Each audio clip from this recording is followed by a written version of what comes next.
नमस्कार दोस्तों, मेरा नाम है अनुभव सिंह और आज हम लोग बात करने वाले हैं जन्म कुंडली में शुक्र ग्रह के साथ हर एक ग्रह की युति के बारे में। जैसा कि आप जानते होंगे, काल पुरुष की जन्म कुंडली में जो शुक्र होते हैं वो दूसरे भाव के यानी धन भाव के और सप्तम भाव के स्वामी होते हैं।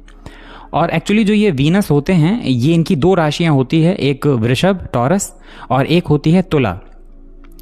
जो शुक्र ग्रह से संबंधित या शुक्र ग्रह से प्रभावित लोग होते हैं वो दूर से ही देखने में पता चल जाता है कि हाँ, इनके ऊपर शुक्र ग्रह का प्रभाव है।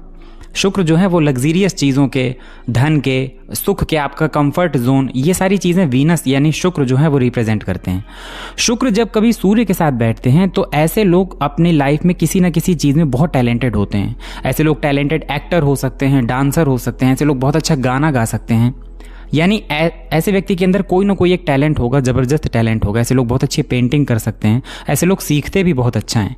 जिनके शुक्र के साथ सूर्य बैठे होते हैं, ऐसे लोग चीज़ों को देखकर तुरंत सीख लेते हैं। इनका व्यवहार बहुत अच्छा होता है, लोगों के प्रति इनका नज़रिया बहुत अच्छा होता है। आप देखिएगा, शुक्र और सूर्य अगर एक साथ बैठे हों तो ऐसे लोग जब किसी से बात करते हैं बहुत ही पोलाइट तरीके से, बहुत ही अच्छे तरीके से, मैनरफुल तरीके से लोग पेश आते हैं।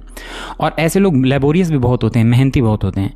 शुक्र अगर डिग्री से कमज़ोर हो जाएं या शुक्र की जो स्थिति है वो कमज़ोर हो जाए तो कई बार देखने में आया है कि ऐसे लोगों की मैरिड लाइफ जो है वो अच्छी नहीं जाती। थोड़ा सा क्या होता है ना, शुक्र जो है वो बहुत ही सॉफ्ट प्लैनेट है, बहुत कोमल ग्रह है, और सूर्य जब इनके साथ बैठते हैं तो ये इनको कहीं ना कहीं जलाने का काम करते हैं। तो ऐसे लोगों का जो अपनी मैरिज के लिए या रिलेशनशिप के लिए जो एक्सपेक्ट होता है वो थोड़ा सा कमज़ोर हो जाता है, मतलब उस साइड इंटरेस्ट नहीं होता। कब? जब शुक्र कमज़ोर हो जाए। ऐसी स्थिति में आप देखेंगे कि लोगों का ध्यान जो है वो इस साइड थोड़ा सा कम रहता है। वो अपने काम के प्रति तो बहुत अच्छे से ध्यान देंगे, अपने जो उनका वर्क प्लेस है उसमें तो बहुत बेस्ट देंगे, लेकिन मैरिड लाइफ या रिलेशनशिप की जहां बात आ जाती है वहां पर इनका इंटरेस्ट जो है वो खत्म होने लगता है धीरे धीरे, अगर शुक्र की हालत कमज़ोर हो जाए या शुक्र की स्थिति जो है वो कमज़ोर हो जाए, शुक्र वीक हो जाए यहाँ पर। यही शुक्र अगर चंद्रमा के साथ बैठते हैं तो ये बहुत अच्छा योग है। मैंने ये कंजंक्शन जिनकी जिनकी जन्म कुंडली में देखा है, ऐसे लोग फैशन, मतलब कह सकते हैं ना, फैशन इन्फ्लुएंसर, जन्मजात फैशन इन्फ्लुएंसर। ऐसे लोगों को बहुत अच्छा दिखावा जो रिलेटेड चीज़ें होती हैं, जैसे बहुत अच्छे कपड़े पहनना, दूसरों के सामने अपने को बहुत अच्छे से दिखाना। एक तो पहली बात, ऐसे लोग देखने में, अगर इसका संबंध खास तौर पर लग्न से हो या किसी अच्छे भाव से, ऐसे लोग देखने में बहुत सुंदर होते हैं, बहुत कोमल हृदय के होते हैं। ऐसे लोग कहते हैं स्त्रियोचित स्वभाव। स्त्रियोचित स्वभाव का मतलब ऐसा नहीं है कि स्त्रियों वाला स्वभाव, ऐसा कि मतलब ऐसे लोगों का नेचर इतना पोलाइट होता है, इतना विनम्र होते हैं ये लोग, इतने ज़्यादा भावुक होते हैं, इमोशनल होते हैं कि इनके लिए कहा गया स्त्रियोचित स्वभाव वाला।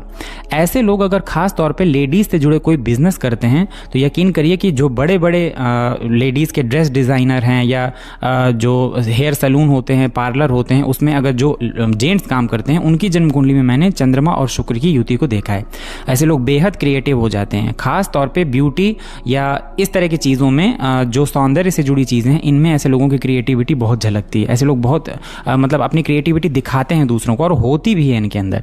ऐसे लोग अगर इस क्षेत्र में कोई बिजनेस करते हैं या जॉब करते हैं जो खास तौर पे लेडीज़ से जुड़ा हुआ हो, तो ऐसे लोग अपने जीवन में बहुत ज़्यादा सफलता प्राप्त करते हैं। कई बार देखने में आया है कि यहाँ पर अगर शुक्र कमज़ोर पड़ जाए तो कभी कभी स्किन से रिलेटेड प्रॉब्लम जो है इंसान को होने लगती है, और अगर चंद्रमा वीक पड़ जाए तो कहीं ना कहीं जो उसका टैलेंट है, यानी जो उसकी क्रिएटिविटी है, उसमें कुछ कमी आ जाएगी। यानी ऐसा इंसान फिर जो है उसकी क्रिएटिविटी नहीं होगी उसके अंदर, बल्कि काम करने का जोश होगा, लेकिन जब एक्चुअल काम करने की बात आएगी तो उसमें अपना वो उतना अच्छा रिजल्ट नहीं दे पाएंगे। अब यही शुक्र अगर मंगल के साथ बैठ जाएं तो एक चीज़ तो आपने, मुझे लगता है कि अगर आप ज्योतिष से जुड़े हुए हैं तो आपने ज़रूर सुन ली होगी कि मंगल शुक्र की युति है तो इंसान कैरेक्टरलेस होता है। और मैं शुरुआत से इस चीज़ का विरोध कर रहा हूँ कि सिर्फ शुक्र और मंगल को एक साथ देखकर कैरेक्टरलेस घोषित नहीं कर देना चाहिए किसी को भी।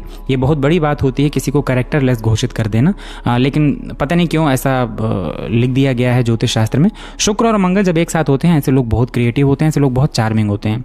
ये युति जो है ना मंगल और शुक्र की, जब ये बिगड़ जाती है, कमज़ोर हो जाती है, ऐसी जगहों में हो जाती है जहाँ पे इसकी ये अच्छा प्रभाव न दे पा रहे हो, तब कहीं जाकर आप ये फलादेश करिए कि हाँ, इंसान के कैरेक्टर में कुछ प्रॉब्लम होगी, क्योंकि मंगल जो है वो ऊर्जा है, मंगल बहुत साहस है, मंगल एक एनर्जी है। और शुक्र क्या है ना, शुक्र आपका जो जैसे मैरिड लाइफ हो गई, रिलेशनशिप वाला आपका एरिया हो गया, इस साइड को शुक्र रिप्रेजेंट करते हैं। तो ऐसा होता है कि शुक्र के साथ बैठ के व्यक्ति की जो ऊर्जा होती है वो इन्हीं जगहों में खर्च होने लगती है।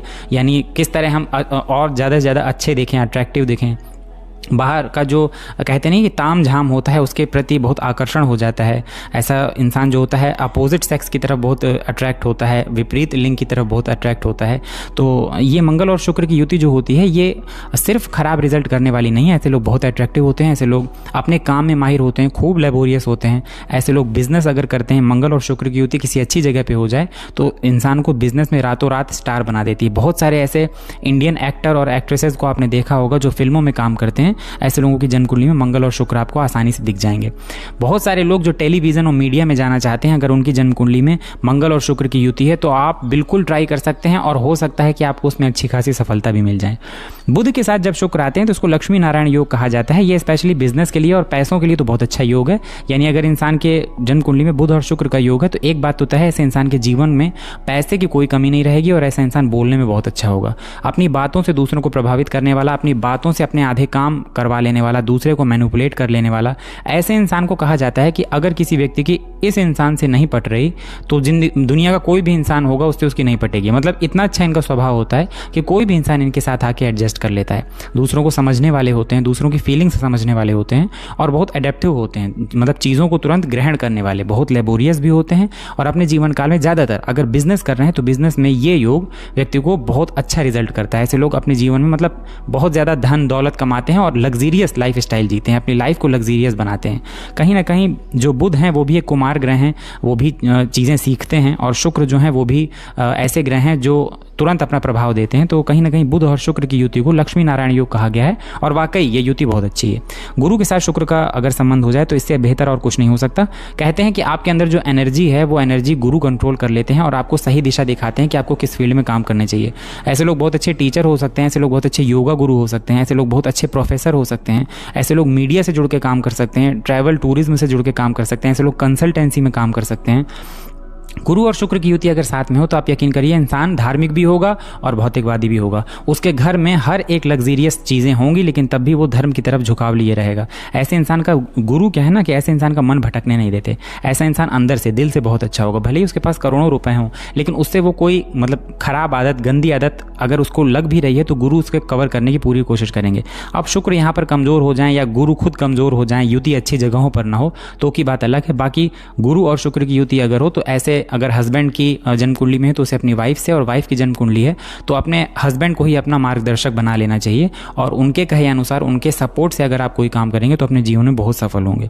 शनि और शुक्र की युति बहुत अच्छी मानी गई है। हालांकि शनि और शुक्र का जो मतलब नेचर है ना वो नेचर एक जैसा नहीं है कि शनि जो है ना दुख के, विषाद के, शोक के कारक हैं और शुक्र जो है ये आजकल की जो चमक धमक वाली ज़िंदगी है ये उसको रिप्रेजेंट करते हैं। लेकिन फिर भी ये नैसर्गिक अति मित्र ग्रह हैं तो इस वजह से शनि और शुक्र एक साथ कहीं बैठ जाएं तो बहुत अच्छे रिजल्ट करते हैं। ऐसे इंसान के जीवन में कोई ऐसी चीज़ नहीं है जो उसको ना मिल सके। अगर ये युति अच्छे किसी भाव में हो जाए, अच्छी स्थिति में हो जाए तो इंसान अपने जीवन काल में खूब प्रॉपर्टी बनाता है, धन दौलत हर ऐशो आराम उसको मिलता है क्योंकि उसे हर ऐशो आराम पसंद होता है। लेकिन आप देखिएगा ऐसे इंसानों के पास अरबों रुपए भी होगा ना तब भी उनके मन में कभी कभी एक खालीपन सा रहेगा क्योंकि क्या होगा शनि यहाँ पर अपना इफेक्ट शुक्र के ऊपर जरूर रखेंगे। तो इस वजह से इंसान के पास सब कुछ होगा लेकिन फिर भी उसको एक खालीपन सा कभी कभी अंदर से लगता है। ऐसा इंसान जितना कमा लेगा मतलब ना तो उसे कभी किसी चीज़ का घमंड होगा और ना किसी चीज़ की बहुत ज़्यादा कमी महसूस होगी कि मेरे पास ये नहीं है। शनि और शुक्र की युति अगर अच्छी जगह पे हो जाए तो ऐसा इंसान समाज में बहुत चमकता है। ऐसे लोग समाज में अपने एक अलग नाम पहचान बनाना पसंद करते हैं और बना भी लेते हैं। अब यही शुक्र अगर राहु के साथ बैठ जाए तो ये अब डिपेंड करता है कि किस भाव में ये युति बनी है क्योंकि राहु क्या है ना शुक्र के प्रभाव में वृद्धि कर देंगे। अब यहाँ पर देखिए कहानी क्या है कि राहु शुक्र अगर जन्म कुंडली के किसी अच्छे भाव में अच्छी स्थिति में बैठे हैं तो राहु सपोर्ट कर देंगे। अगर शुक्र की स्थिति कमजोर हो गई तो फिर यहाँ पे राहु डिस्ट्रक्टिव का काम करेंगे। मतलब यहाँ पर फिर राहु शुक्र को गलत डायरेक्शन में, आपकी जो एनर्जी है वो गलत डायरेक्शन में खर्च होने लगेगी, आपके एफर्ट जो है गलत डायरेक्शन में खर्च होने लगेंगे। सेम चीज़ यही मंगल और शुक्र के साथ कि अगर ये किसी अच्छे भाव से इनकी युति है, इनके ऊपर गुरुदेव की दृष्टि है तो ये आपको अच्छा प्रभाव देंगे, आपकी एनर्जी अच्छी जगह खर्च होगी। लेकिन अगर ये युति खराब जगहों पर हुई या फिर ये अच्छी स्थिति में नहीं हुई तो फिर आप सोच लीजिए कि आपकी एनर्जी कहाँ जाएगी और आपकी एनर्जी जहाँ खर्च होगी वहाँ से आपको सिवा नुकसान के और कुछ नहीं मिलना है। उसी तरह राहु के साथ है कि पहले राहु की और शुक्र की स्थिति देखनी होगी। सेम कंडीशन केतु के साथ है। राहु और केतु के साथ जब कभी शुक्र होते हैं, हालांकि केतु के साथ तो काफ़ी स्थितियाँ सही हो जाती हैं क्योंकि ऐसा इंसान थोड़ा सा स्पिरिचुअल हो जाता है, धार्मिक हो जाता है, धर्म की तरफ उसका रुझान बढ़ जाता है। लेकिन राहु के साथ शुक्र होने पर यह आपको देखना पड़ेगा कि राहु किस राशि में, राहु की स्थिति क्या है और शुक्र किस राशि में है, शुक्र की स्थिति क्या है। बिना इन दोनों की स्थिति देखे कोई मतलब इंस्टेंट कोई फलादेश नहीं किया जा सकता कि आप कहते हैं डेफिनेटली ऐसा ही होगा। लेकिन एक बात तय है कि शुक्र की स्थिति अगर शुक्र अगर आपकी जन्म कुंडली में अच्छी स्थिति में तो आपकी ज़िंदगी में आपको धन दौलत प्रॉपर्टी लग्जीरियस लाइफस्टाइल और ख़ास तौर पे कंफर्ट जोन, आपको अगर आप आराम पसंद है, आपको लगता है कि हर एक सुख सुविधा आपको आपके घर में होनी चाहिए, आपके पास बंगला होना चाहिए, आपके पास गाड़ी होनी चाहिए, बैंक बैलेंस होना चाहिए, आप देखने में बहुत अट्रैक्टिव होंगे अगर शुक्र आपकी जन्म कुंडली में अच्छे हैं। तो शुक्र आपको ये सारी चीज़ें प्रोवाइड कराते हैं अगर शुक्र आपकी जन्म कुंडली में अच्छे हैं। तो कभी कभी जब शुक्र राहु के साथ होते हैं और किसी गलत भाव से संबंध बना लेते हैं तो ऐसे लोग किसी गलत रिलेशनशिप में फंस के कभी कभी बहुत ज़्यादा उनका नुकसान हो जाता है, बाद में जाके डिप्रेशन में चले जाते हैं। कई बार देखने में आया है कि शुक्र जो है राहु के साथ बैठे हैं। और ऐसे लोग जिन लोगों को उनकी लाइफ में रिलेशनशिप में धोखा मिल जाता है, आपने देखा होगा बहुत सारे लोगों को नहीं समझ पाए, गलत रिलेशनशिप में फंस गए, वहाँ पर भी कई बार राहु और शुक्र का कंजंक्शन देखने में आया है। केतु के साथ इतनी दिक्कत नहीं होती जितनी दिक्कत राहु के साथ देखने में आता है। लेकिन राहु और केतु को जब भी आप देखें तब राहु और केतु की एक्चुअल स्थिति को जरूर देख लें कि राहु केतु किस स्थिति में है। तो ये था शुक्र का सभी ग्रहों के साथ कंजंक्शन। वीडियो अगर अच्छा लगा हो तो वीडियो को लाइक करिएगा। अगर वीडियो में दी गई जानकारी अच्छी लगी हो तो चैनल को सब्सक्राइब करिएगा और बेल आइकन दबाइएगा ताकि जब भी कोई नया वीडियो डाला जाए तो उसका नोटिफिकेशन सीधे आप तक पहुंच जाए। मिलते हैं अगले वीडियो में, तब तक के लिए धन्यवाद।